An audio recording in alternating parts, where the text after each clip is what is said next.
Sociología de la Educación en la universidad, empezamos a organizar esta venida de Marcos, el compañero del Movimiento Sin Tierra.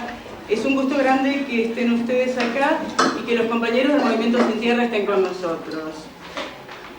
Mi intención es hacerles una invitación. Podemos tomar lo que diga Marcos como algo muy interesante, como algo que pasa en Brasil. Podemos tomarlo también como algo que le pasa a compañeros nuestros, las luchas que ellos están llevando adelante y los desafíos que toman. Podemos ser solidarios con ellos. Pero la invitación es a pensar un poco más allá. Pensar que esto no está pasando solamente en Brasil, sino que esto tiene que ver con la lucha de los sectores populares, que a veces está con bastantes dificultades para encontrar el camino, pero que siguen resistiendo, que nosotros seguimos resistiendo, y que los compañeros del Movimiento Sin Tierra, que ahora Marcos va a poder explicar un poco más, que es un movimiento muy grande, que reúne alrededor de 2 millones de personas, está mostrando un camino que nosotros podemos tomarlo para imitarlo, pero posiblemente nos salga bastante mal si lo imitamos. Pero creo que sobre todo nos están enseñando que hay que tener coraje y seguir peleando. Y por sobre todas las cosas es quizás el único movimiento de este tamaño que se animó a algo muy importante, a meterse con la escuela. A empezar a decir qué escuela queremos. Y no solamente decir que queremos una escuela, sino empezaron a decir qué escuela necesitamos nosotros, qué escuela necesita nuestra clase, y hasta se atrevieron a empezar a formar sus propios maestros. Entonces la invitación es a pensar que ellos están peleando por los campesinos sin tierra, están peleando por los sectores populares de Brasil, pero también están peleando por América Latina y están peleando por nosotros, por cada uno de nosotros. Así que bueno, Marcos, perdón. Para nosotros también es un gusto que gente de organizaciones populares de la zona estén acompañándonos. Acá el decano quiere corregirme.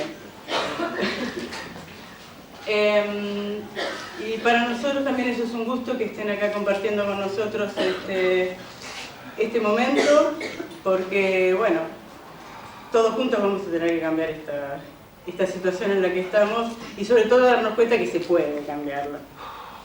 No, simplemente buenas tardes. Pedir disculpas por el retraso. Venimos de una reunión del Consejo extraordinaria del Consejo Superior donde se trató el problema del ajuste y evidentemente teníamos que estar en función de denunciar y rechazar ese comunicado del CIME del 30 de mayo por el cual el ajuste a la universidad se realizaría bajo la forma perversa de un autoajuste en el que aportaríamos a un supuesto falaz fondo de emergencia solidaria. Y hemos expresado que los universitarios somos solidarios con el pueblo de Cutralcó, de Chaco, de Tartagal, de Senterra, y no somos solidarios con la banca financiera internacional.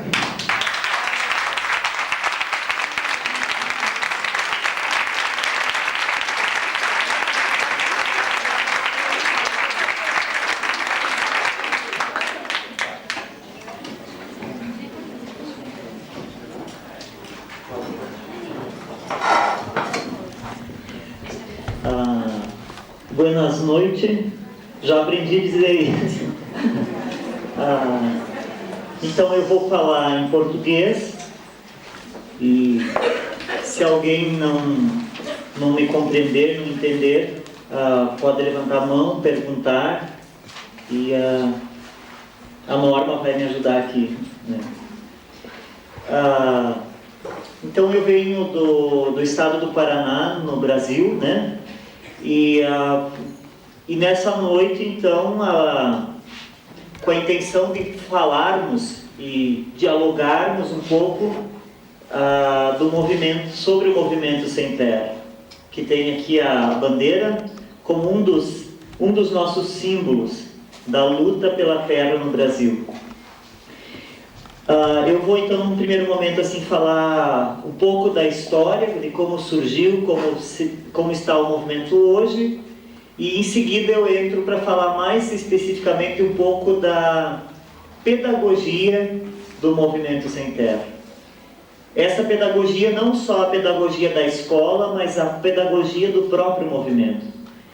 E depois vamos abrir para perguntas, para trocas. Então não vou ficar muito tempo aqui falando também, né? Mas enfim, também devo. Então, o Movimento Sem Terra é um movimento que tem hoje 15 anos. Todos estão entendendo bem? É possível? Não está escutando? Não entende. No, conseguí. É? Seguí y después uno va haciendo el cuadro. Sí, sí. Pode continuar. Então, o movimento hoje ele tem 15 anos de história e ele começou a sua trajetória no estado do Rio Grande do Sul, Santa Catarina, Paraná. Porque nesse período, nesses lugares do Brasil, como também nos outros, haviam muitas famílias que não tinham a terra. Trabalhavam para fazendeiros, meeiros, enfim. E também no ano de 1979, no Rio Grande do Sul, os índios daquele lugar tiraram de suas terras um grupo muito grande de brancos que tinham ocupado as terras dos índios e plantavam. Os índios se organizaram nessa luta deles e tiraram os brancos. E dali, esse foi o primeiro grupo de famílias que de forma organizada teve que buscar uma outra terra para poderem também fazer o seu trabalho. Aí, antes disso já aconteciam algumas ocupações, mas essa foi a primeira e grande ocupação feita, que originou em seguida a vários acampamentos e assentamentos. E desde o início da história do Movimento Sem Terra, está muito presente a necessidade da escola. Porque no início da história, os maestros, né, vinham de fora, vinham da cidade para trabalhar dentro dos assentamentos e acampamentos. E traziam junto consigo uma ideologia contrária ao movimento. Condenavam as ocupações, eram contra os pais, os padres e as madres dos ninhos, e traziam então uma ideologia forte e que começou a nos preocupar esta escola. Então essa escola não nos servia. E aí a gente começou a se dar conta de que só a escola é insuficiente, mas que precisávamos uma escola que atendesse à nossa realidade. Nesse período, então, vem nossa primeira preocupação, que era, então, que escola queremos para os assentamentos. E surgiram algumas respostas para isso. E uma delas foi, então, a criação de uma escola para formação de maestros para trabalhar dentro dos assentamentos. E que essa escola foi criada e vem com o seu trabalho até hoje ainda. Ela existe para formação de educadores, né? A partir desse período, cada vez mais o Movimento Sem Terra foi fazendo ocupações e hoje o Movimento Sem Terra já está em todo o Brasil, né? ele está nos 23 estados e também no Distrito Federal. E nesse processo histórico, fomos descobrindo que a reforma agrária não era só lutar pela terra. A terra era apenas o primeiro passo dessa longa luta. Por isso que, quando está escrito aqui, né, ocupar, resistir e produzir, é todo um processo. A ocupação é o primeiro momento. Precisamos produzir, mas não produzir só os alimentos, mas produzir toda uma vida nesse movimento. E a escola era uma das produções necessárias. Como íamos plantar o pé de arroz, de milho, né? Também precisávamos plantar a educação. E por isso que nós dissemos, hoje uma das nossas falas é a seguinte, que ocupar, resistir e produzir também na educação. Não só na terra, mas na educação também precisamos ocupar a educação. E eu sempre falo, e a gente sempre diz que hoje nós também estamos ocupando a universidade, porque a universidade é a casa do saber. E esse espaço, esse lugar também precisa ser ocupado por aqueles que não têm o saber acadêmico, esse saber que se constrói aqui na universidade. Tem um outro saber. Então, nesse sentido, hoje, no movimento, nós já temos muitos assentamentos, temos 400.000 famílias assentadas. 400.000 famílias. E na educação, nós temos hoje 1.800 escolas, a nível que vocês chamam primária, algumas secundárias e alguns cursos de formação de maestros a nível de segundo grado, né? Secundária, e também 3 grupos, classes de formação de pedagogos a nível universitário. Então, a história da educação começou com a educação das crianças, primária, e foi crescendo, e hoje nós temos já 3 turmas fazendo universidade, 3 grupos cursando a universidade. Então, o movimento nesses 15 anos cresceu muito e foi ocupando um lugar na sociedade brasileira que até então nenhum movimento havia ocupado. E nessa trajetória, então, fomos descobrindo e construindo nosso jeito de fazer as ocupações, né, construindo essa pedagogia e descobrindo que a reforma agrária, para que ela acontece? Né? Primeiro, para ocupar a terra e reparti-la entre todos. É a primeira coisa, o direito à terra. Segunda coisa, que além de ocupar a terra, precisamos fazer a transformação social. Que só ocupar a terra não faz a transformação, mas que nós precisamos, é o início de um processo. Então, a construção de uma consciência, a organização da cooperação, o terceiro elemento. Então, a construção de uma proposta alternativa, onde a cooperação é o pilar que sustenta essa proposta. A organização coletiva, porque os assentamentos individuais são igual ao modelo que já está aí na agricultura e que não deu certo, né? Que está difícil, a agricultura familiar no Brasil está muito fraca, com muitas dificuldades, porque o governo não tem mais investimento na agricultura familiar. Inversão. Investimento e inversão. Inversão. Né? Não tem esse investimento, então, inversão na agricultura. Por quê? Porque vem da Europa e do FMI, enfim, um modelo de desenvolvimento somente para os grandes. Vem de cima um pacote com os agrotóxicos, os transgênicos, tudo isso para a grande agricultura.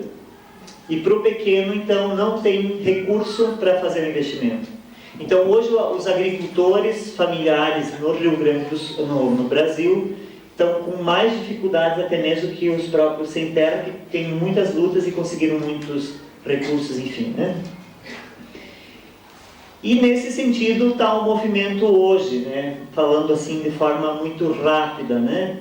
Então, se nós queremos uma transformação social, ela precisa acontecer cotidianamente, todos os dias.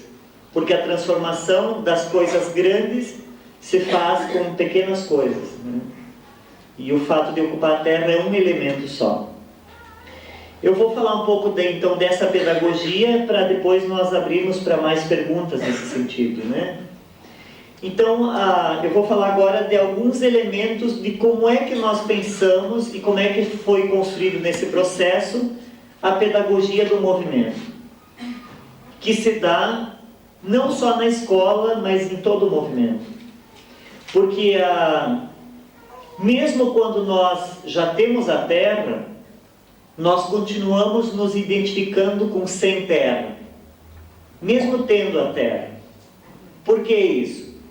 Porque sem terra, no Brasil, nós queremos construir uma identidade de sem terra. Não sei se fica claro, uma identidade de sem terra. Uma identidade. Onde, mesmo quem já tem a sua terra, continua na luta por aqueles que ainda não a têm. Por isso que vamos ser sem terras a vida toda. Essa é a proposta, né? E essa então é a pedagogia, e ela traz algumas matrizes, né, que marcam essa pedagogia. Primeira matriz, ou primeiro princípio dessa pedagogia é então a luta social. É a primeira matriz. Luta social. Luta social. Isso.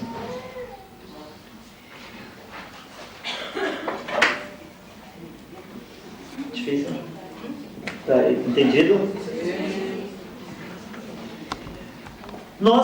A luta social, o que quer dizer isso com uma matriz pedagógica? Por quê?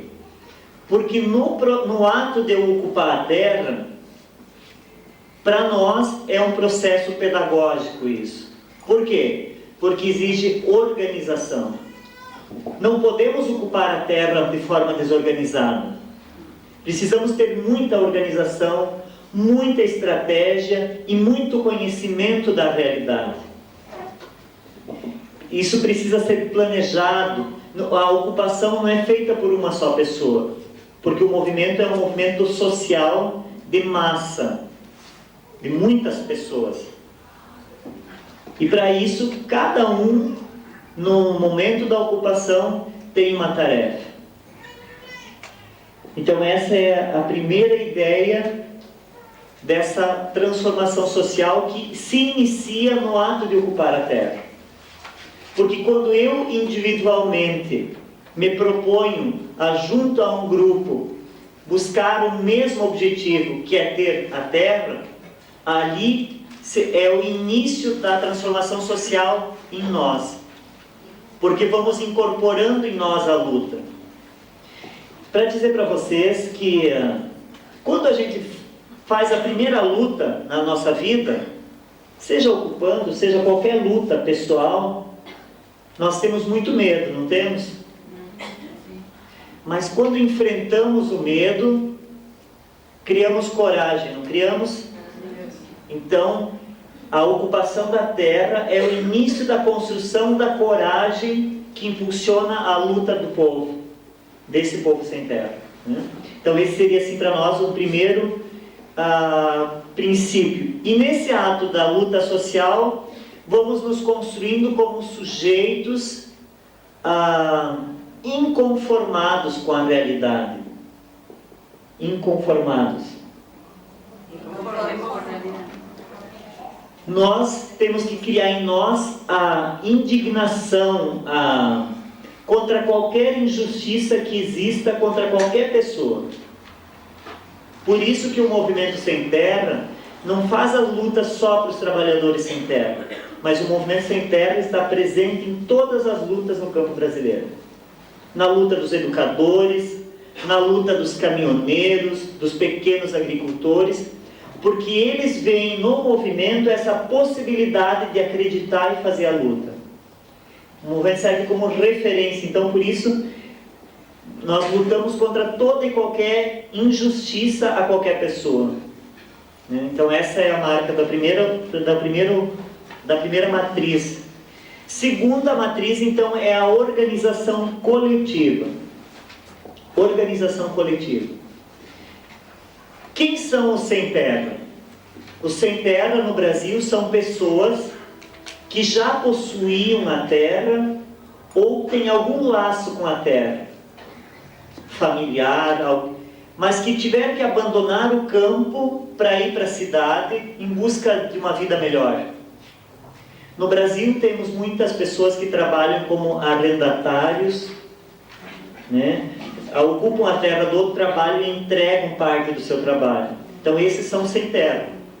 E aqueles que já foram para a cidade e não deu certo a vida na cidade, ficaram desempregados, muito desemprego, e que voltam à terra. Então, essa segunda matriz, que é a organização coletiva, ela fala o seguinte, de que fomos desenraizados da nossa terra, e que a volta na ocupação da terra é o movimento de voltar e colocar raízes de novo na terra. Fica claro?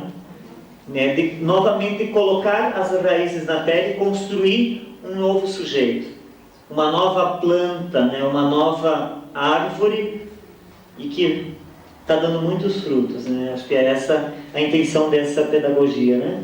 E nesse sentido, então, se é uma organização coletiva, a cooperação é fundamental. Não vamos conseguir nunca mudar a nossa vida e a sociedade, enfim, como um todo, se não houver organização. E organização significa responsabilidade, compromisso, permanente luta, muita luta, com uma luta interna a nós mesmos contra o individualismo, contra vícios nossos, mas também luta contra todo o sistema que está aí. E hoje a nossa maior luta é contra o FMI, né? Que não sou eu, não sou ela, não é nenhum de vocês, mas que somos todos nós também aí, né? Então a nossa luta é contra quem é o nosso inimigo maior. Nós temos que ver o horizonte, uma análise de classe, de sociedade para fazer essa luta. Porque tudo que está no Brasil, tudo que vem para o Brasil e para a América Latina, não vem de nós mesmos, vem de fora. Porque querem colocar em nós um modelo de desenvolvimento que interessa a eles. Só para vocês terem uma noção, agora há pouco, em abril, o Brasil comemorou 500 anos de descobrimento. Nos descobriram, né? E, por incrível que pareça, os índios e os sem terra foram impedidos de participar da festa dos 500 anos. Não parece estranho isso? A festa, a comemoração desse Brasil 500 anos é só para alguns. Porque o governo quer passar uma imagem de um Brasil muito tranquilo, organizado, tudo certinho.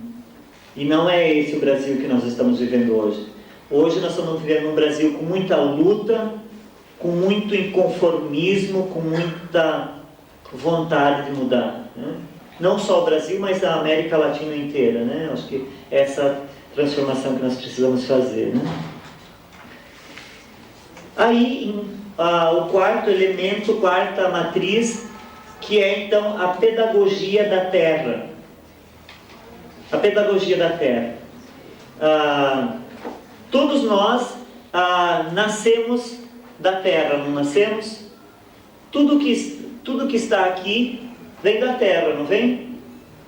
Este caderno vem da terra, não vem? Né? Este livro vem da terra, não vem? Essa água, que eu vou aproveitar e tomar um pouco, da onde que vem? Vem da terra. Então, na nossa pedagogia e na nossa luta, nós defendemos a terra. Não a terra como propriedade nossa, mas a terra como uma propriedade da humanidade. E a terra é nossa mãe, não é? Nossa madre, a terra. É? Não foi isso que aprendemos nas aulas de ciências? Gaia, né? Terra, Gaia, Mãe Terra. E por incrível que pareça, a Europa manda para nós um pacote de veneno, agrotóxicos para colocarmos na nossa terra. Não acontece isso aqui na Argentina? E eu perguntaria para vocês: vocês colocariam veneno na mãe de vocês, na madre de vocês? Por quê? O que aconteceria com a nossa madre se colocássemos veneno? Iria para o céu? Aí já teria que discutir se existe o céu, onde é que é, né? Então, estaríamos matando a nossa madre. Mas como isso? Então nós defendemos a terra, porque é dela que nascemos e é nela que vamos viver. Então, em todos os nossos assentamentos, temos uma discussão muito forte do não uso dos agrotóxicos. Não quer dizer que não seja usado, é usado, porque nem todos têm essa consciência ainda. Mas este é uma matriz da nossa proposta, porque nós queremos viver muito tempo e ela precisa ser preservada, cuidada, né? Daria para nos falar mais coisas, né? Mas uma outra matriz, então, é o trabalho e a produção. Sempre na nossa escola, na nossa pedagogia, nas nossas cooperativas, o trabalho coletivo e a produção é fundamental. Porque não basta somente ocupar e resistir. Nós precisamos produzir, e produzir muito, para prestar conta para o governo e para a sociedade brasileira e do mundo de que a reforma agrária dá certo. Porque o governo quer criar uma imagem pela televisão, pelos meios de comunicação, que dar a terra para o sem terra é botar dinheiro fora. Ou seria, não há produção.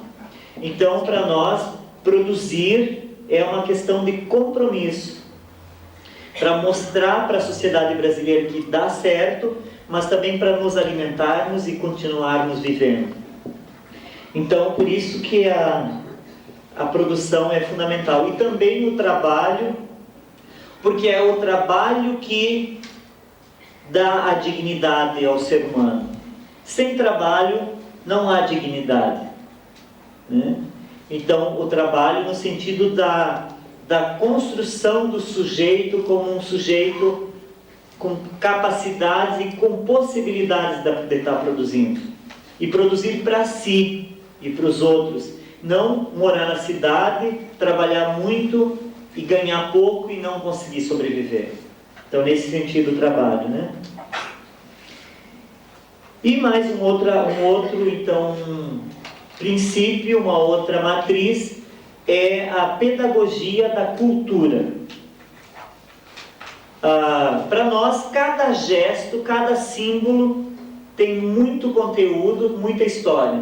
Pois bem, esse é um símbolo nosso. E que esse símbolo foi construído nesse processo da história.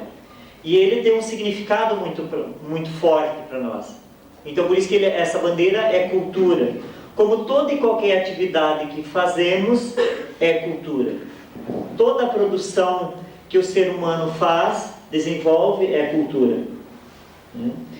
E que então, o ocupar a terra é cultura. Precisamos criar a cultura da ocupação. De ocupar todos os espaços possíveis, porque eles nos pertencem. Iniciamos com a ocupação da terra, para depois ocupar a escola, ocupar a universidade, ocupar a saúde, enfim, o lazer, né? Todos esses espaços precisam, porque nós somos seres humanos que precisamos de muitas coisas para viver. Por isso que a reforma agrária não é só repartir a terra, mas é repartir todos os bens culturalmente criados e construídos, né? E para um outro princípio, então, um outro elemento da nossa pedagogia é a pedagogia da escolha. Elección. Pedagogia da elección. Pedagogia da escolha. Tá? Por que pedagogia da elección?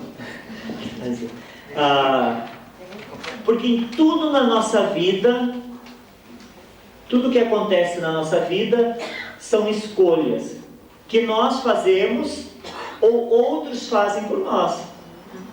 Se nós, povo da América Latina, não escolhermos, não elegermos a vida, a dignidade, a nossa nacionalidade, o FMI vai escolher por nós. Ele vem e nos ocupa, né? Nos engole. Então, por isso que a escolha é fundamental. Tudo na nossa vida é uma escolha. Escolhemos e precisamos defender a classe trabalhadora, porque é a ela que nós pertencemos e somos. Não somos da classe burguesa, né? Não defendemos os interesses internacionais do FMI, da Europa, dos venenos, dos transgênicos. Precisamos escolher as nossas coisas. Então, a pedagogia da escolha, como em tudo fazemos escolhas, né? Eu brincava hoje de manhã com o grupo de que, quando casamos, fazemos uma escolha também. Não fazemos? Muitos depois se arrependem da escolha, né? Mas então, tudo na nossa vida é uma escolha. Escolhas que fazemos individualmente, mas também fazemos escolhas coletivas, né? Hoje, certamente, todos aqui estão fazendo, não de repente uma escolha de vocês, mas uma escolha que a universidade fez em trazer o movimento aqui e vocês estarem ouvindo. Então foi uma escolha da universidade. Por que a universidade não trouxe aqui alguém do Banco Mundial para falar sobre a reforma agrária? Vocês viriam escutar? Não? Devem vir para ver o que eles dizem para depois, né? Então, são escolhas. Ou estamos de um lado, ou estamos do outro. Paulo Freire, um grande educador, nos diz o seguinte, que ou estamos do lado do Senhor, ou estamos do lado do povo. Não podemos atender a dois senhores. Não é assim? Somos trabalhadores, não somos patrões. Então precisamos estar do lado da classe trabalhadora, né? E terminando então, uma outra pedagogia é a pedagogia da história. Jamais vamos transformar a sociedade se não conhecermos muito o nosso passado. Precisamos conhecer o nosso passado. Quem nos colonizou? Por que eu falo português e não falo brasileiro? Né? Porque os portugueses nos colonizaram, descobriram o Brasil. Os índios que já estavam lá não eram nem contados. Então, vocês viram que os portugueses fizeram uma escolha por nós. Nós não podemos escolher falar português, espanhol, inglês, mas já nascemos pelas escolhas dos outros. Então, a pedagogia da história, porque precisamos conhecer o passado para saber viver no presente e olhar para o futuro e construirmos já o futuro. E não só construir as coisas hoje para amanhã. Precisamos, cada um de nós, viver muito intensamente o hoje. Porque se vivermos realmente o hoje, estaremos construindo o amanhã. Então, isso é a pedagogia da história, traz isso. E também para construir a memória do povo. A história, a pedagogia da história tem esse compromisso de construir a memória desse povo brasileiro. Porque um povo sem memória não vai fazer a história, né?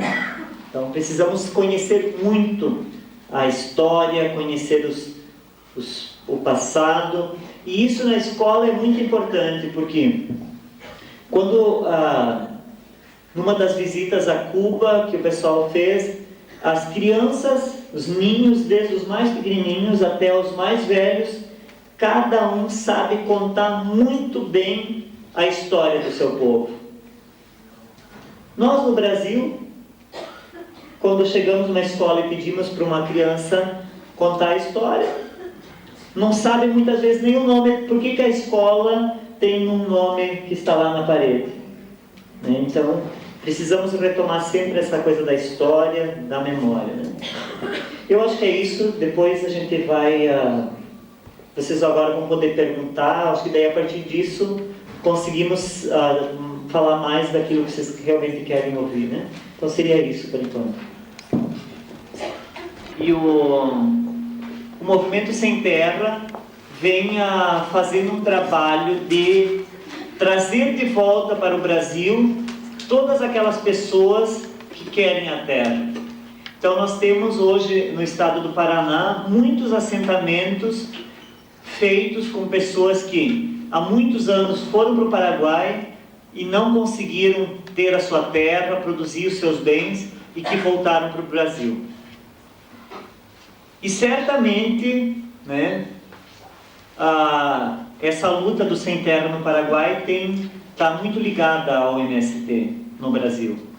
Porque a luta pela terra tem muitas experiências e nós temos a prática de estarmos intercambiando diferentes experiências. Né?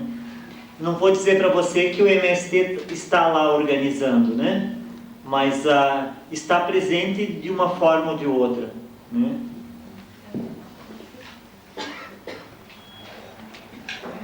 Yo quería agradecer la información que haces con respecto a la descripción de la escuela. ¿Por qué al Movimiento Sin Tierra no le servía la escuela oficial, no le servía la escuela del gobierno? Evidentemente, para un proceso de transformación, la escuela tenía que tener su propia concesión. Y más allá de la concesión, estar cargada de una ideología determinante para que no se convierta en un factor de educador al servicio del enemigo. Nosotros hoy acá también estamos luchando contra el FMI y contra los socios nativos del FMI. Entre ellos están los que dirimen los planes de la educación en el país. O sea que la escuela cumple la función que determina el FMI también. ¿Cómo el Movimiento Sin Tierra adquiere la ideología que vos hablás, con la que yo acuerdo, que está basada en la lucha de clases? ¿Cómo adquiere la ideología que le puede dar esa concesión de movimiento de liberación? ¿Entiende? ¿Cómo adquiere, cómo adopta? ¿Cómo adopta la ideología? Porque de liberación. si bien el Movimiento Sin Tierra es un movimiento de masa, ¿cómo llega a adoptar la ideología que vos expresás?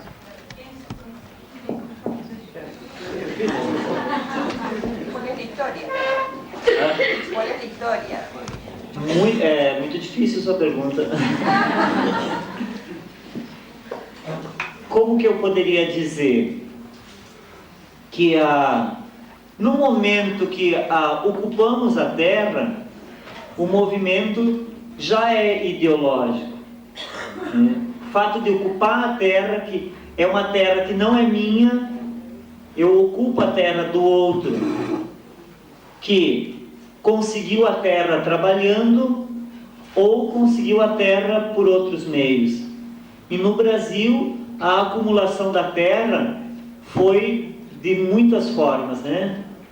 Foram tomando posse, foram se apropriando cada vez de parcelas maiores e se estruturaram os grandes latifúndios no Brasil, né?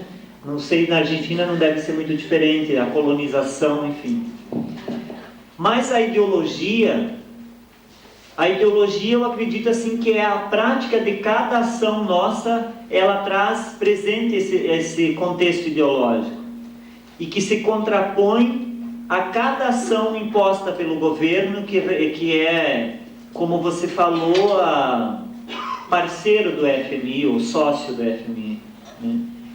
Porque quando ocupamos a terra, como eu falava, não ocupamos só aquela parcela de terra que está ali, mas ocupamos uma parcela ideológica também do espaço, porque a ocupação do espaço é profundamente política e ideológica, tanto o espaço geográfico como o espaço, porque a terra é um espaço político também. Teve uma época no Brasil que quem mandava e que quem tomava todas as decisões era somente quem tinha uma parcela muito grande de terra. Quem plantava tantos hectares de café na época da República, que tinha a política do café com o leite no Brasil, onde quem tomava as decisões eram os grandes produtores de café e os grandes produtores de leite. Por quê? Porque eles detinham o poder a partir da terra. A terra era poder. Hoje só a terra não é mais poder, mas a ocupação do espaço político que o movimento vai tomando, porque nós somos 400 mil famílias, então uma boa parte do território já é nossa. Então o espaço ideológico nós vamos disputando através do espaço político, geográfico também. Inclusive o governo diz que já fez a reforma agrária e que já deu uma Bélgica para nós. Mas uma Bélgica é muito pequena para a quantidade de povo sem terra que nós temos no Brasil. Precisamos ocupar muitas Bélgicas ainda. Bélgica, é país. É o país. País Bélgica. O tamanho da terra ocupada pelo movimento, o governo diz que é o tamanho da Bélgica hoje. Nesse sentido, yo quería que te explayes, porque, digamos, no profundizo acerca, digamos, de lo que es la evolución, digamos, de la propiedad privada, ¿no? Que es, o sea, al ocupar tierras, digamos, están atentando contra una ideología impuesta, digamos, por los aparatos multinacionales, como son el Banco Mundial, el Fondo Monetario y todas las ideologías, digamos, nacionales a favor de esos aparatos. Entonces quería que se explaye acerca de cómo influye la pedagogía, digamos, para contrarrestar toda esta ideologia acerca da propriedade privada. Quando ocupamos a terra, nós temos diferentes experiências de organização depois dessa terra. Muitos assentamentos se tornam propriedade privada, onde eu sou dono desse pedaço e eu cerco, ponho a cerca, coloco a cerca, e não mudou nada na cabeça. Ideologicamente não mudou, porque ele continua com um pedacinho pequeno daquele latifúndio e que é uma propriedade privada. Então o modelo que o Movimento Sem Terra defende, e tem experiências que estão dando certo, né, que são as cooperativas de produção, que é uma nova lógica da propriedade, mesmo ainda sendo uma propriedade privada de um grupo, mas ele é uma propriedade de um coletivo, onde, por exemplo, nós temos a experiência de grupos de 50, 60 famílias que ocupam que conquistam a terra e se tornam proprietários dela, porém, ninguém é dono da terra. Como é que eu poderia explicar? Não se sabe se a minha parcela é esta, aquela ou aquela. Todos são donos de toda, e a produção se dá de forma coletiva. Alguns cuidam da produção do leite, outros cuidam da produção de grãos, né, soja, milho, outros cuidam da escola, da educação infantil, outros cuidam enfim, dos diferentes setores. Então, o que a gente quer com isso, né? Construir essa nova ideologia, não da propriedade privada, mas sim da solidariedade, onde o trabalho solidário e cooperado é que vão reconstruir essa ideologia, onde a partir disso se busca a forma de comercializar, de vender o produto de forma organizada. No assentamento que eu estou, são 1.600 famílias, muito grande, né? Cada um é dono da sua parcela, é uma propriedade privada de cada um, porém, toda a produção é juntada e vendida coletivamente, e se busca com isso melhores preços. Nós colhemos neste ano 20.000 sacas de feijão, né? Não sabe o que é feijão? Porotos negros. Tá? Então, juntando essas 20.000 sacas e buscando um comércio fora dali, se consegue um melhor preço. Então também é uma cooperação. Agora, o modelo que o movimento defende são as cooperativas. Porém, respeitamos também a individualidade e a opção de cada um. Não podemos impor no outro esse modelo novo, porque senão seríamos tão tradicionais e autoritários quanto o sistema foi até então. As pessoas, através da experiência, precisam ir descobrindo esse novo modelo. Muitas pessoas viviam em grupos individuais e hoje estão querendo ir para grupos coletivos, porque está sendo uma forma positiva e que está dando certo, porque podem fazer as lutas coletivas para buscar novos recursos, enfim. Então, não sei se eu respondi. Todo o Estado, o Brasil, o Movimento Sem Terra hoje está em 23 estados do Brasil. E cada estado tem uma organização política para tomar as decisões, que nós chamamos de coordenação estadual, onde fazem parte diferentes representantes dos assentamentos daquele estado. No Paraná, que é a minha experiência, a coordenação estadual é um coletivo de 80 pessoas que dão a direção política do movimento naquele lugar. Decidem como vão ser as novas ocupações, quais são as linhas de produção, discutem a proposta de educação, todos os setores. E nessa organização política, hoje nós estamos fazendo o seguinte, uma luta desde 1997, nós viemos discutindo mais forte a participação da mulher nessas instâncias políticas do movimento.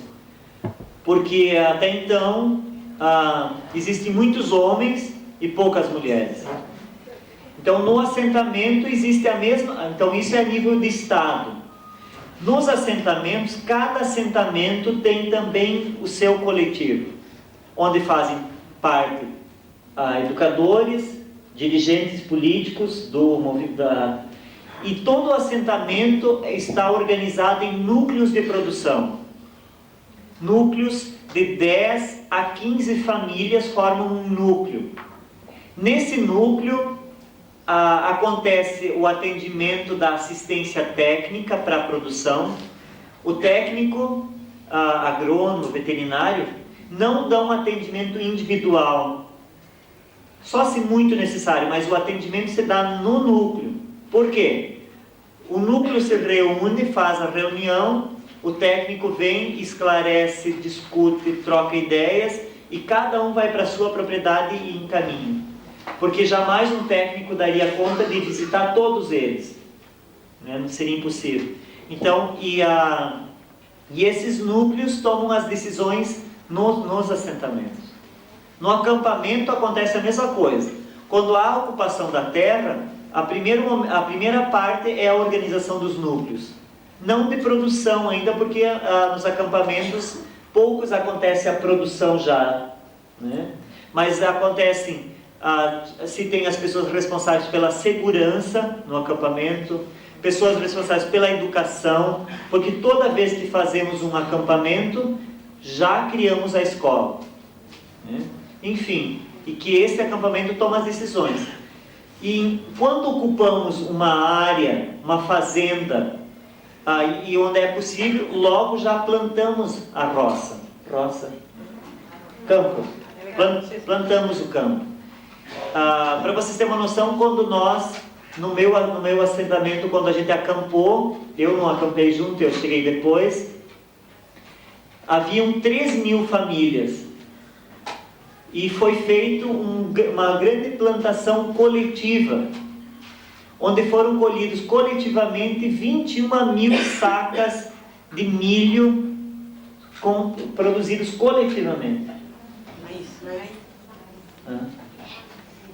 Então essa é um pouco a organização política do movimento. Como é que a sociedade nos vê? A sociedade brasileira nos admira muito hoje pela nossa organização. Porque quanto mais enfrentamento com o governo, com os fazendeiros, mais organização precisamos, né? Porque só poderemos fazer a luta e ganhar a luta se tivermos organizados. Então a sociedade brasileira nos admira muito. Hoje, as forças contrárias, que seriam os partidos de direita, né, o FMI, o governo, e os meios de comunicação, a televisão, a TV, estão com uma campanha muito forte para criar uma outra imagem do movimento para a sociedade, mostrando a violência, mostrando, enfim, várias coisas que assustam a sociedade brasileira, que a sociedade brasileira tem medo, né? Querem criar uma imagem que nós somos violentos, que nós usamos armas, sendo que eles é que usam as armas com nós. Nós não temos. A nossa única arma é o facão e a foice, que são nossas ferramentas de trabalho. Seria machete assada, uma guadaña chiquita. Eu trouxe para vocês algumas fotos que na semana passada aconteceu. Estamos lutando no Brasil porque o governo, nessa estratégia, está cortando os créditos de financiamento para os assentamentos. E em todo o Brasil fizemos ocupações nas capitais. E no Paraná, porque é um governo neoliberal, e 2 companheiros foram mortos. E eu trouxe aqui algumas fotos que mostram o massacre feito naquele dia. De repente vocês também não vão gostar muito de ver, mas é importante, né? Depois vai passar, vocês podem olhar. Então o governo hoje quer desconstruir essa imagem bonita, positiva que nós temos. Como que a gente tem construído essa imagem positiva? Em 1997 fizemos uma grande marcha pelo Brasil. Lembram da marcha? Alguém ouviu alguma coisa? Fizemos uma marcha para mostrar para a sociedade brasileira quem é o MST. Fazemos doação de produtos produzidos nos assentamentos, fazemos doação de sangue nos bancos de sangue, trabalhos voluntários nas cidades, limpando as cidades, enfim, né? Então acho que é um pouco isso. Não sei se eu... Os primeiros pedagogos do início da história, os pedagogos da universidade seria...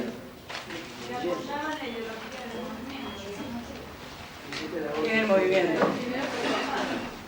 Então, nessa perspectiva que eu coloco a pedagogia, todo sem terra é um pedagogo. Todo. Porque a pedagogia no MST não é construída pelos pedagogos da escola. Estes são muito medrosos, têm medo da luta. Precisamos encorajá-los a entrar na luta. Então, cada companheiro, cada madre, cada padre, cada ninho é um pedagogo. Porque a luta é a nossa pedagogia.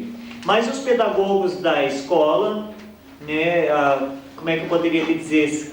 Hoje, os primeiros pedagogos que começaram a estudar nas nossas escolas são os dirigentes políticos do Movimento Sem Terra hoje.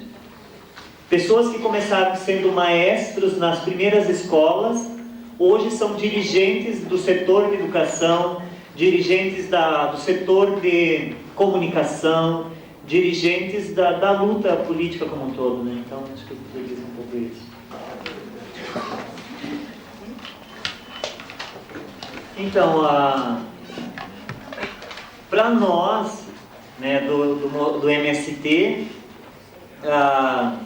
a prática do discurso não leva a nada.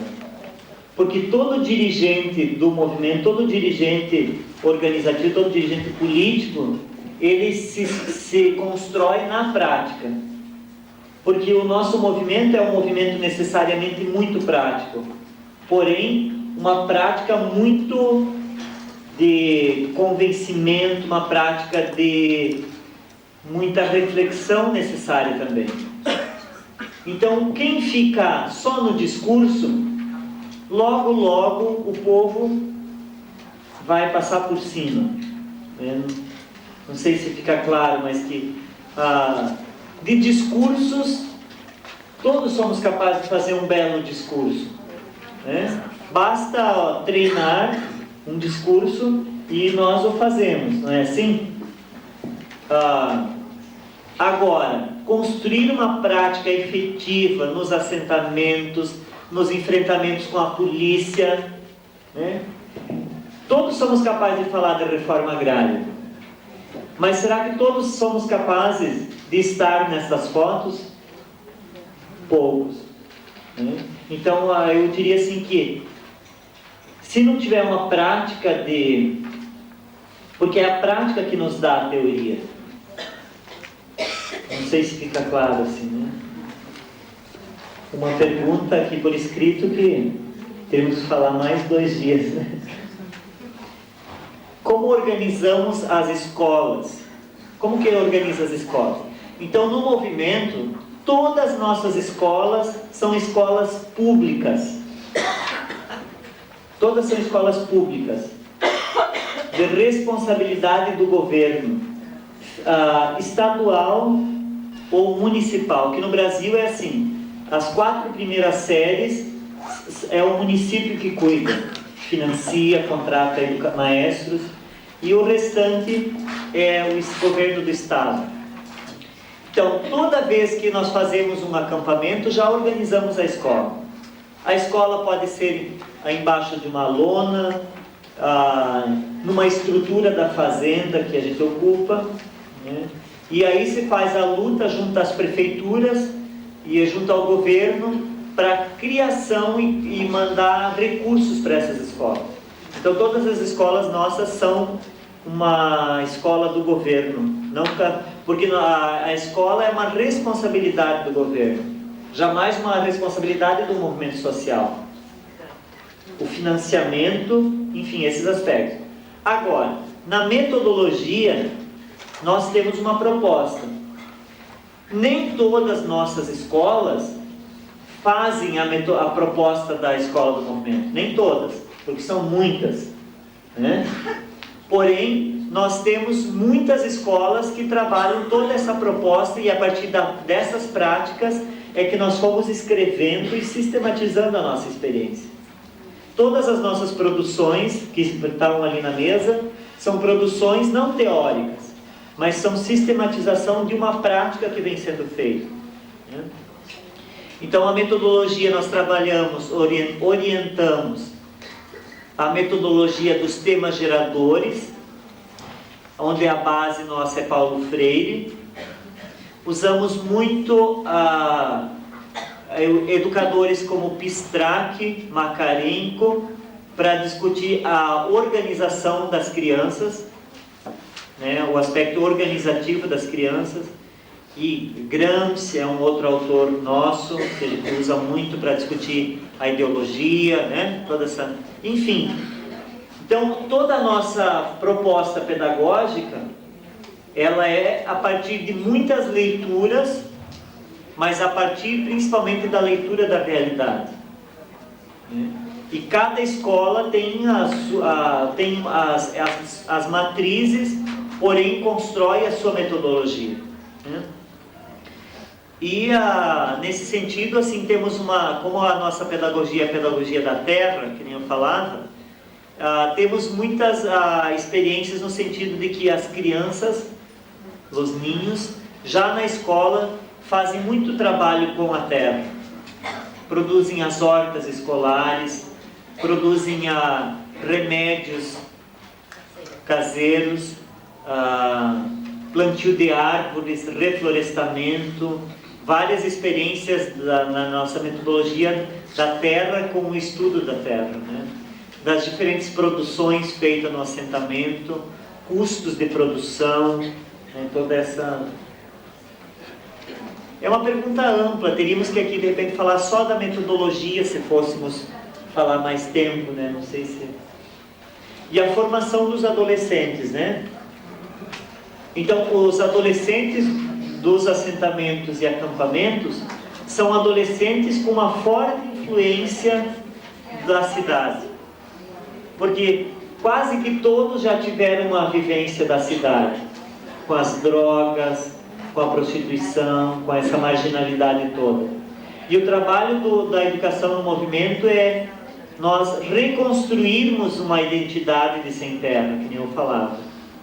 Então, fazemos o campo também no Brasil. A educação do campo está muito triste, não há possibilidade de lazer, esporte, cultura. Muito vazio de significado nesse sentido. Então, toda a nossa experiência tem trabalhado assim, nos assentamentos, a construção dos parques infantis, como um espaço de lazer das crianças, da organização dos padres e madres para construir junto com os educadores, e a criação de diferentes esporte, lazer, intercâmbios. Estamos até pensando em fazer um intercâmbio aqui com a Argentina, né? Trazer, de repente, alguns para cá, para contar para vocês também como é a vida deles lá nos assentamentos, né? E a formação desses adolescentes e jovens também com tarefas na organização.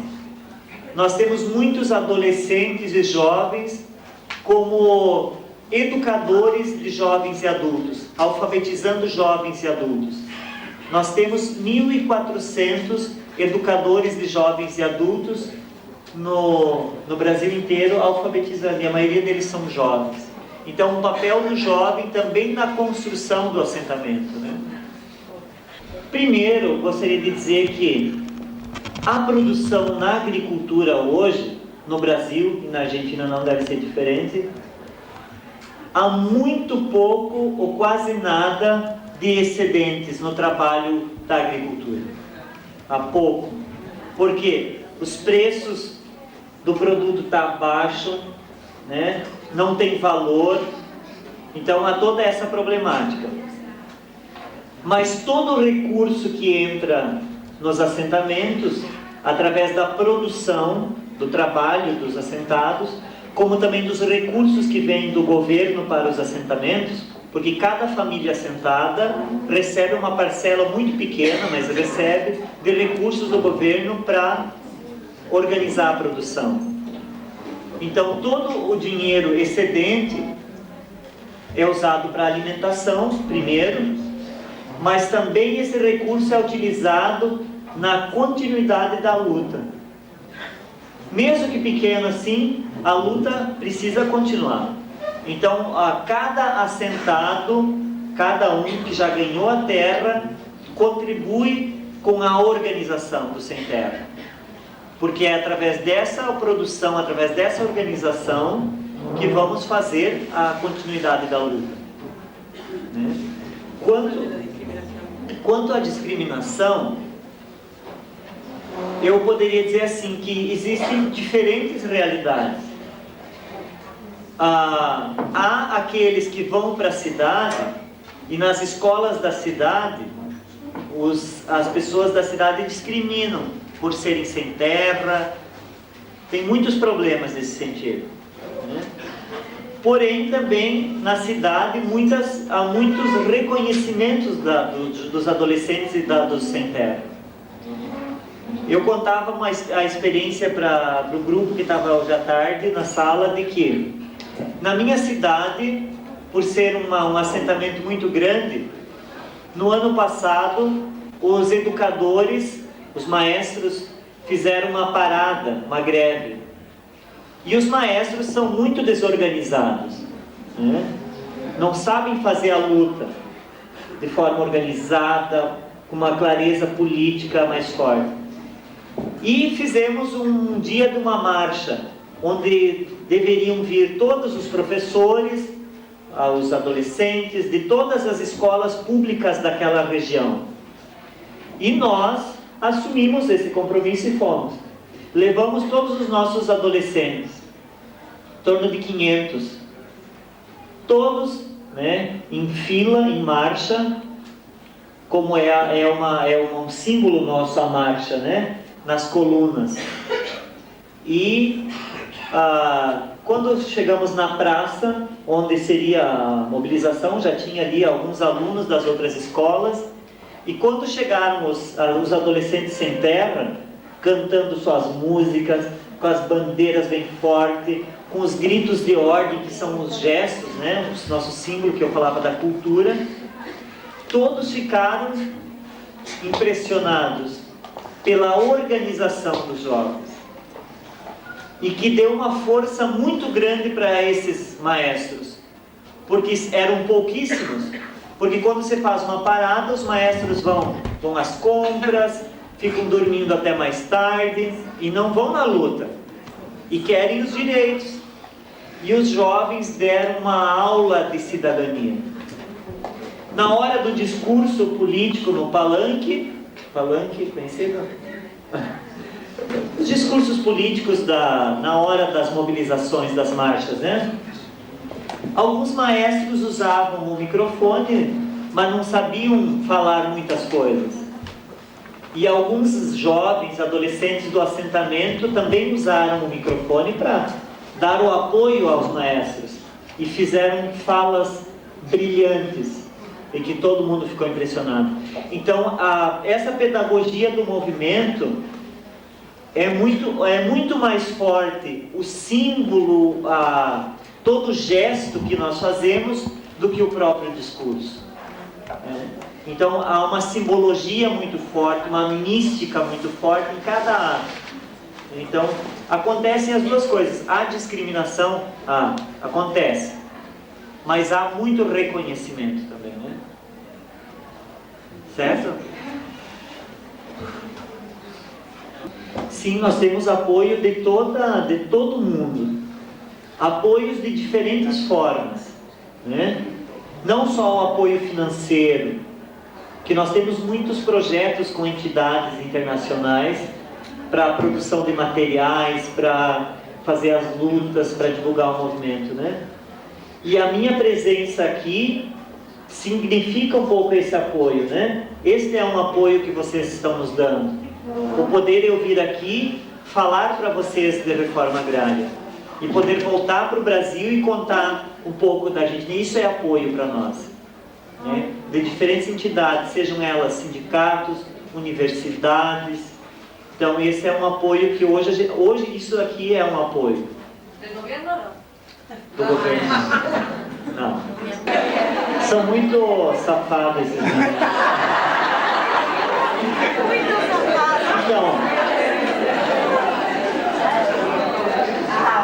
Eu sou então filho de pequenos agricultores, né, Meus pais moram até hoje no campo, trabalham na produção, e a minha entrada no movimento se deve ao seguinte: como eu falava, no Brasil a educação no campo é muito pouca, né?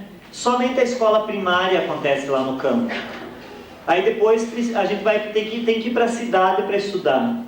E eu fui um dos sujeitos que saí do campo porque eu queria muito estudar. Desde pequeno eu já queria ser maestro, né? Professor. Então eu sempre quis ser professor e tive que ir para a cidade. Quando eu fui para a cidade, gostei da cidade, né? Não foi bem assim, mas comecei a estudar, fiz o 2º grau, que é magistério secundário, para ser maestro. Já em seguida, arrumei trabalho na cidade, porque queria continuar estudando, e morar no campo não é uma possibilidade de ir e vir, né? Então fiz o curso superior de pedagogia. E quando estava fazendo pedagogia, fui aprendendo tudo isso e entendendo que não era por um acaso que as escolas não estavam no campo, mas que as escolas não estavam no campo porque havia uma concepção de educação, de sociedade, que vinha de um modelo para a sociedade brasileira. E nesse processo, conheci o Movimento Sem Terra, que era no início da história do movimento. Eu já sou bem velhinho, né? Foi lá em 1990 que eu conheci o Movimento Sem Terra. E comecei a participar. Foi no ano que foi criado pelo movimento a primeira escola de formação secundária, de formação de maestros lá. E nós, na minha escola de pedagogia, íamos fazer visitas, fazíamos oficinas pedagógicas e fui tomando gosto pelo negócio, pelo movimento. E quando eu terminei pedagogia, resolvi voltar para o campo. Mas não mais para o campo lá da minha família, dos meus pais, porque eu acreditei também que ficar lá no campo só para ficar seria muito pouco, mas que ir para o Movimento Sem Terra poderia ser uma contribuição muito grande na luta pela educação no campo. E foi assim que eu entrei no Movimento Sem Terra. O Movimento Sem Terra, em cada estado, tem uma organização regional. Um tempo atrás, nós ocupávamos qualquer terra improdutiva. E aí fomos aprendendo de que não é qualquer terra que nós queremos também, porque muita terra também não produz nada, é muito fraca, não produz mais. E hoje nós ocupamos terras que realmente sejam boas. Como que a gente faz a escolha da terra? Há todo um conhecimento da realidade, e sabe-se aonde estão as terras improdutivas e que são grandes latifúndios. Essa fazenda que eu trabalho, que hoje é um assentamento de 1.600 famílias, era um latifúndio de 83 mil hectares. Nós ocupamos 21 mil hectares, já são nossos. E agora ocupamos mais 2 partes dessa fazenda. Temos mais 1.400 famílias acampadas nessa mesma fazenda, porque queremos toda ela para a reforma agrária. Então há um conhecimento da realidade, né? Uma análise, uma investigação primeira, até mesmo para saber onde fazer o acampamento, como organiza, quantas famílias são necessárias. Né? Queria perguntar, fiscales ou são privadas? Como? A grande maioria das terras são privadas, algumas estatais também. Quando descobrimos uma área, uma fazenda que é do governo, do Banco do Brasil, que muitas vezes o Banco do Brasil recolhe as terras de alguém que não pagou os impostos ou por outros motivos. Então essas são as primeiras que a gente ocupa, porque elas já são do governo, portanto nos pertencem. Pertencem ao povo, não ao banco. O banco não produz nada, né? Só explora as pessoas, né? Então a terra pertence a quem nela vai trabalhar. Então agora acontece a ocupação das propriedades privadas também. Culpa de conciencia, no sé cómo se llama. No conozco esa palabra. Então assim, ó, quanto aos indígenas, né? Nós não temos nenhuma experiência assim muito, ao menos eu estou no Paraná, e no Paraná ao menos nós não temos nenhum trabalho conjunto em ocupação de terra com os índios, né? Fazemos muito trabalho junto aos índios, no sentido de algumas ocupações que fazemos, troca de experiência, mas não existe nenhum assentamento de indígenas, né? Não, assim, eu não conheço. Quem sabe no norte do Brasil, mas não tem assim um assentamento, porque os índios têm sua luta, nós apoiamos a luta, porque a terra primeiro pertencia aos índios, nós é que tiramos, né? Então, mas hoje, como é que eu poderia te dizer? Que os índios têm suas áreas, e cada vez mais eles estão sendo, elas estão sendo reduzidas. E o movimento luta junto aos indígenas que eles mantenham a sua terra, suas tradições, sua cultura, né? Por isso que nos 500 anos do Brasil, os sem terra e os índios juntos estavam na luta para querer participar da festa e foram impedidos. O sea que todavía no fueron incorporados al movimiento Sin Tierra. Não, porque eles têm a sua luta específica, né? Y eso en un futuro no puede ser una contra para el movimiento Sin Tierra. Eu não saberia responder. Hay que pensar. Pensar. Todos temos que pensar isso, né? Agora, quanto à culpa de ocupar uma propriedade privada, eu perguntaria o seguinte: alguém precisa 83 mil hectares para viver?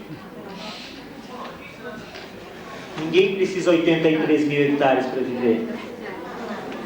Então, nós não sentimos culpa nenhuma em ocupar a propriedade privada. Pelo contrário, nos sentimos fortes, orgulhosos de ocupar essa propriedade privada. Porque mesmo que ele tenha comprado essa propriedade, toda a propriedade acima de 500 hectares tem que ser repartida, é a proposta do movimento. Toda a terra acima de 500 hectares, ninguém precisa mais para viver. Até poderia ser mais se todos tivessem. Por que eu sou sem terra e o outro é 500 hectares? Então tem que ser repartido comigo e com o outro. Então não sentimos culpa, não. Então assim, ó, o movimento sem terra é um movimento político também, né? É extremamente político. E no Rio Grande do Sul, com o governo Olívio Dutra, como no Mato Grosso, tem do Partido dos Trabalhadores, e no Acre também, né? Então, mesmo no Rio Grande do Sul, nós continuamos com as ocupações. E continuamos negociando com o governo dos trabalhadores da mesma forma como negociamos com os outros governos. Exigimos o direito à terra. Então apoiamos esse governo, mas esse governo precisa fazer a reforma agrária. Porque a reforma agrária não é só para o campo. A reforma agrária é um bem para toda a sociedade. Por quê? A reforma agrária produz emprego, né? Ela produz o alimento e a sociedade precisa se alimentar. Então, ao invés do governo Olívio Dutra, fez uma opção política também. Não investir na GM, na Ford, General Motors, que é um pacote aí, não investiu nisso e optou em investir na agricultura no Rio Grande do Sul. Então é uma opção política que nós no movimento apoiamos, e é esse o governo que nós queremos. Porque o governo anterior do Brito, que era o governo da direita e governo do imperialismo, tinha a proposta de investir muito dinheiro na GM, na General Motors, e não investir na agricultura. Então, qual o governo que nós apoiamos, né? Então, nós temos que ter muito claro até onde vai a nossa ação com o governo, né? Porque nós temos uma identidade comum que é ser da classe trabalhadora. O Partido dos Trabalhadores e o Movimento Sem Terra são duas organizações que defendem os trabalhadores. Então, se faz necessária a aliança, né? A aliança é necessária, porém, cada um com o seu papel, né? Sí, yo quisiera hacerte dos preguntas. Primero, respecto al tema de la reforma agraria, ¿cuál es el concepto de reforma agraria que ustedes tienen? Si una reforma agraria que preserve algún tipo de propiedad acotada a algún tipo de cantidad de hectáreas, como se hizo en Chile, por ejemplo, pero que de alguna manera también preserva la propiedad privada sobre esas tierras, cooperativa, acotada en términos de que, bueno, nadie va a tener 33.000 hectáreas, como decías vos, o ustedes proponen otro tipo de reforma agraria donde la tierra sea considerada un bien común, un bien del Estado, por ejemplo, y se dé una organización en función de eso.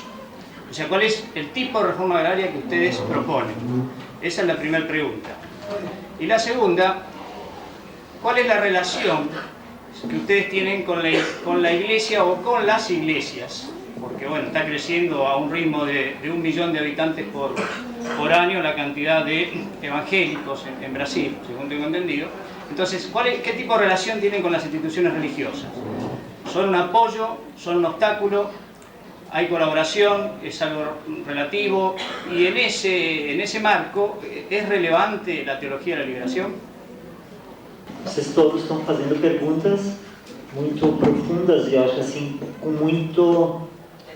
muito conteúdo que tem por trás disso e que de repente as respostas que eu estou dando e vou dar não dão conta também de dizer tudo o que realmente seria, né? Mas qual é o nosso conceito de reforma agrária? Primeiro, buscamos a divisão da terra, né? É o primeiro aspecto, a divisão da terra. A divisão da terra para todos que nela quiserem trabalhar. Segundo, queremos a reforma agrária. Por que segundo queremos a reforma agrária? Porque reforma agrária é mais que só que ter a terra, mas é ter a educação, é ter a saúde, é ter investimentos, é ter políticas para trabalhar nessa terra. Ter valorização do homem da terra.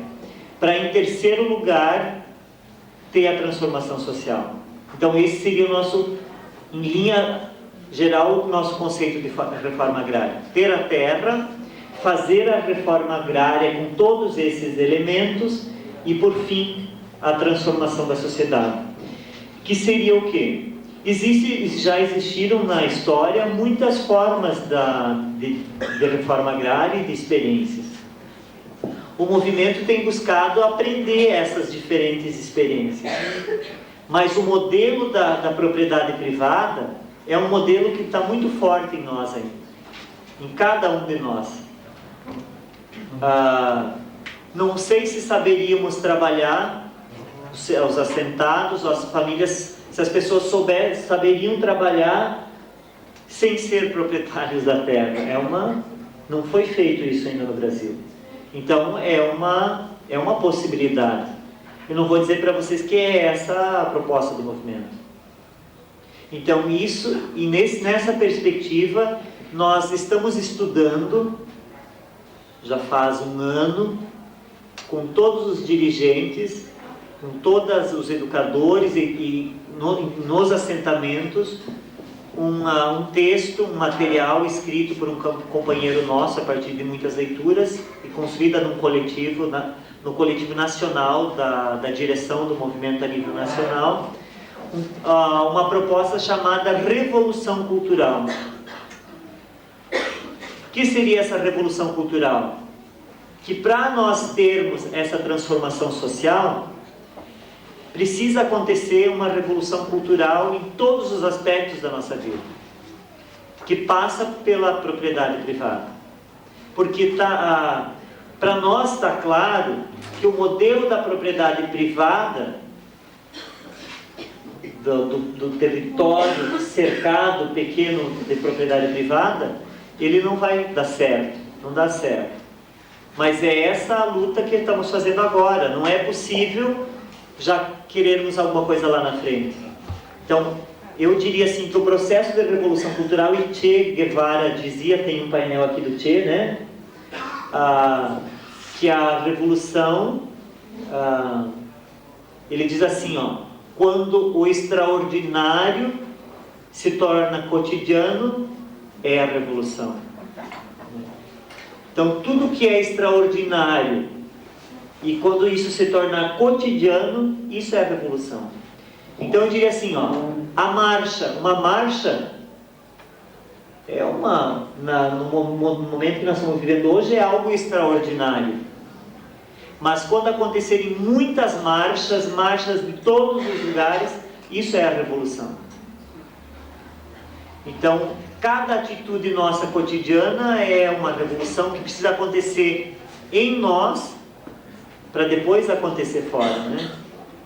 E Paulo Freire também, numa das falas que eu mostrei ontem à noite, diz uma frase do Paulo Freire também que diz assim, que nós só vamos mudar a sociedade, ou nós só vamos mudar o coração da gente, nós só vamos mudar o nosso coração quando nós mudarmos a sociedade, a realidade que produz os nossos corações. Não é possível mudar só o coração, que seria nossas intenções, nossos valores, nossos sentimentos. Impossível mudar só nós. Mas nós precisamos ir mudando aqui fora, para ir nos mudando interiormente, para novamente ir mudando lá fora. Então é um processo permanente de revolução em nós e na sociedade. E essa é um pouquinho a proposta da reforma agrária, né? A igreja, né? Nós somos todos têm uma religião, uma crença religiosa, né? E nos assentamentos temos a diversidade de religiões, católica, protestante, das igrejas, não sei como vocês chamam aqui, a Assembleia de Deus, Batista, todas as religiões presentes, né? Agora, a Igreja Católica, ela deu, na sua história, uma contribuição fundamental no surgimento do Movimento Sem Terra, né? Porque da onde que nasce o Movimento Sem Terra? Ele nasce das organizações de base da Igreja Católica e da Igreja Protestante e de outros grupos como a CPT, né? Que era a Comissão Pastoral da Terra. Então, o movimento tem uma ligação muito próxima à Igreja Católica, né? E, ao mesmo tempo, não podemos dizer que todos têm que ser católicos, como todos têm que ser do Partido dos Trabalhadores. Não podemos nós dizer que isso, de novo, seria autoritário, seria tradicional, né? Porque a libertação, e aí entra acho que essa coisa da teologia da libertação, ela é uma proposta, a teologia da libertação, que a igreja trabalha. E eu acho que no movimento é um pouco a prática da teologia da libertação, com muitos outros aspectos também, que não só com a teologia. Acredito eu, que eu também não tenho muita leitura nessa área, eu também não dou conta de entender tudo isso, mas eu acho, para mim, o Movimento Sem Terra, ele vai além também da teologia da libertação, e assume a teologia da libertação, mas busca outras coisas, enfim, porque é um processo histórico também que está sendo construído, né? Eu acho que foi para você que antes nós falamos de que a prática é que nos torna dirigentes. Se eu não tiver uma prática efetiva nos assentamentos, na organização, vocês não me confiariam ser dirigentes ou falar por vocês, diríamos assim, né? Então, os dirigentes todos têm um trabalho, não é uma profissão. Por quê? Podem ser em algum momento dirigentes do assentamento, em alguns momentos podem ser o dirigente a nível estadual, como podem ser dirigentes a nível nacional, como podem ser dirigentes de uma cooperativa.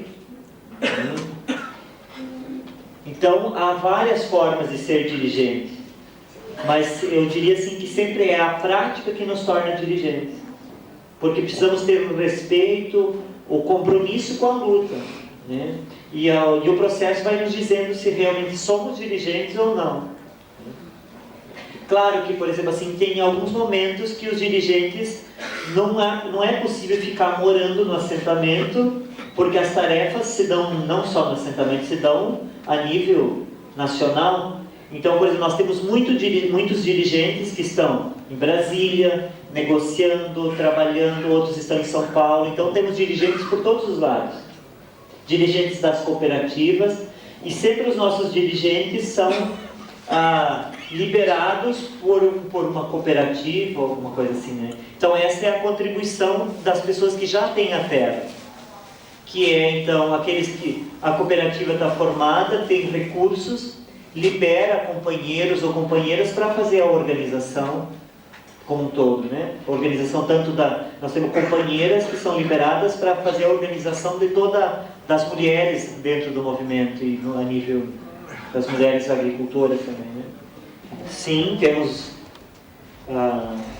deputados, alguns, e temos também vereadores, né?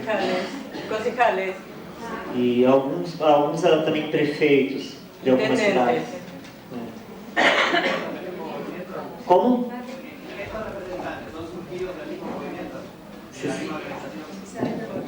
Se saem do movimento?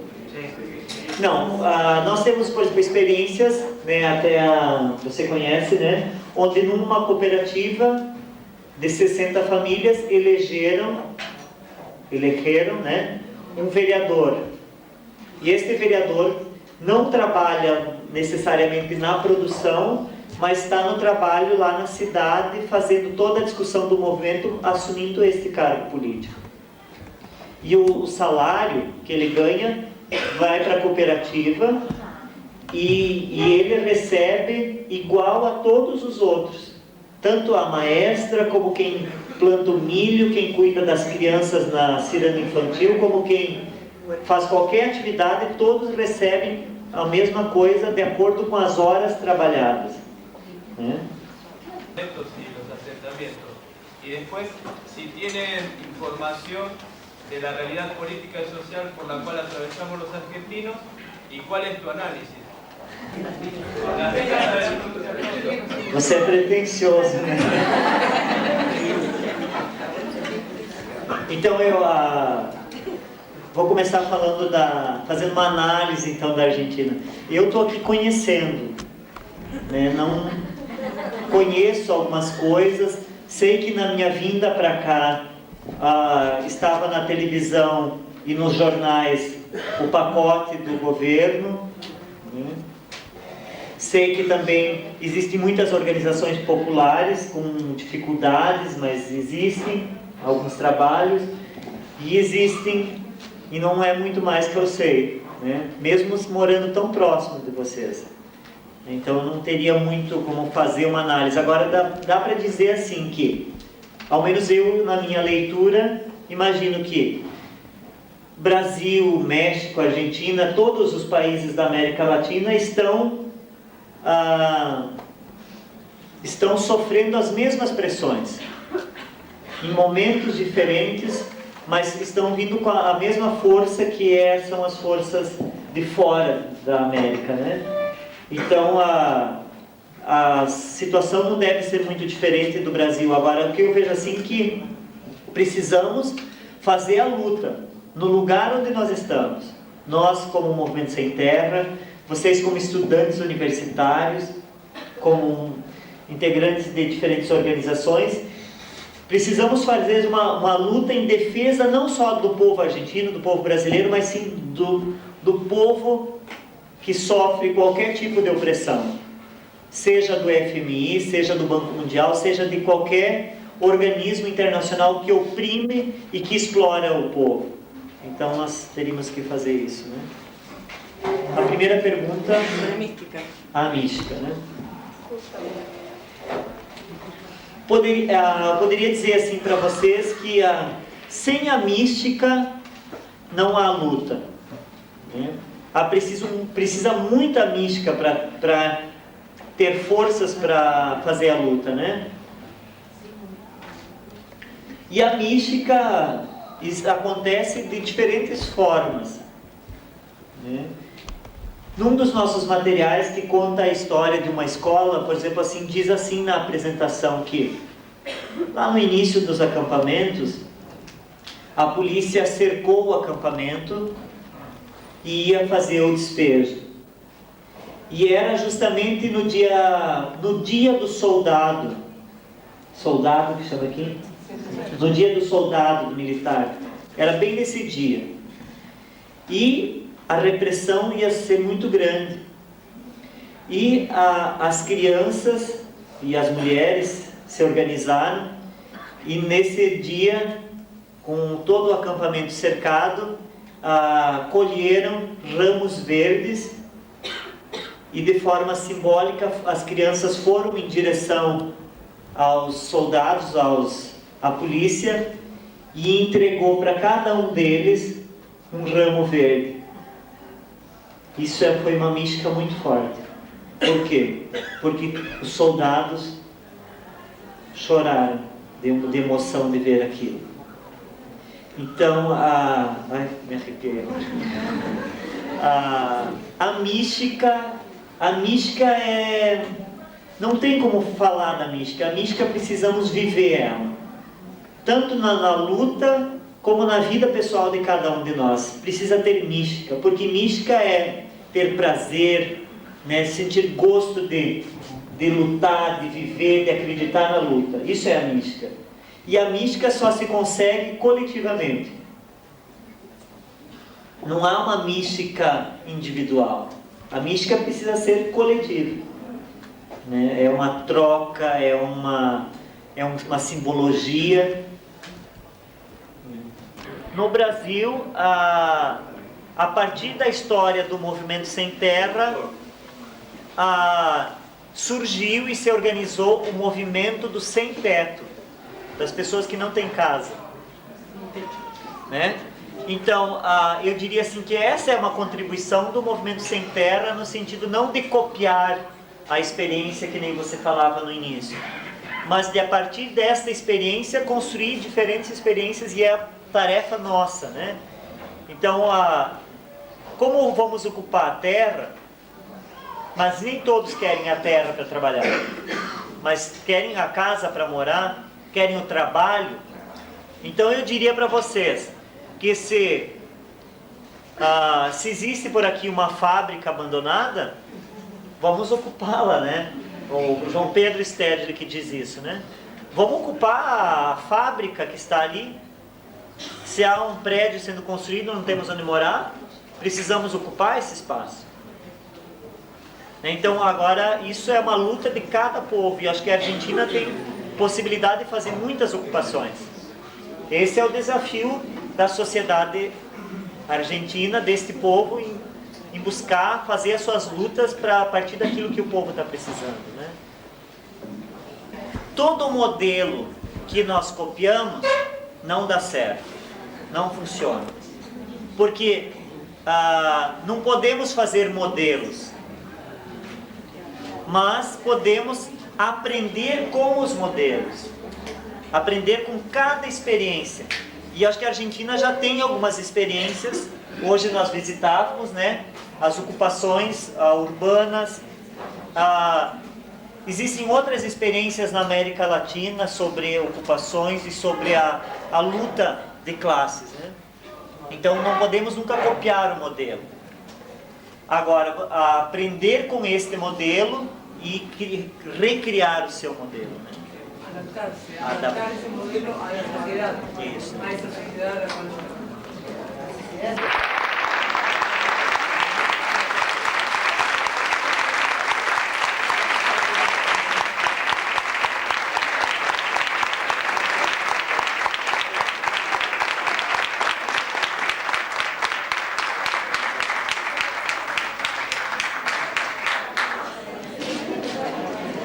E como temos que nos portar diante dessa educação popular.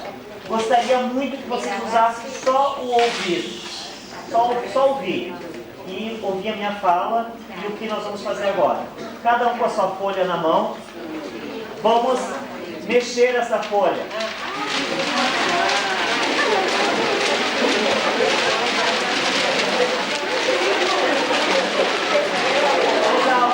Mais barulho.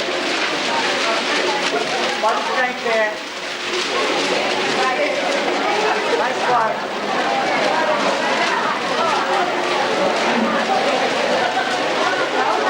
Agora, para um pouquinho. Para nós fazermos essa educação popular e fazermos essa transformação, precisamos fazer muito barulho. Mesmo?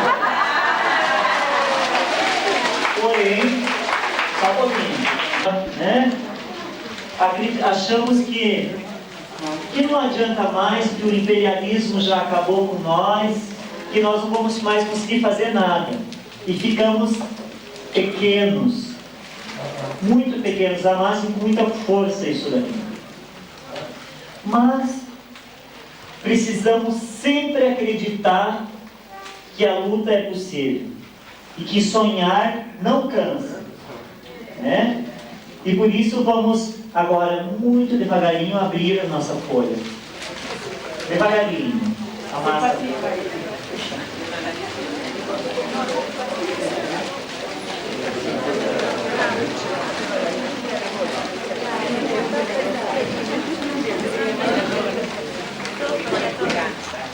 Vejam agora o que acontece com aquelas pessoas que não acreditam na luta, que ficaram pequenas, que acharam que não é mais possível. Vejam o que aconteceu com elas. Vamos mexer novamente com a folha.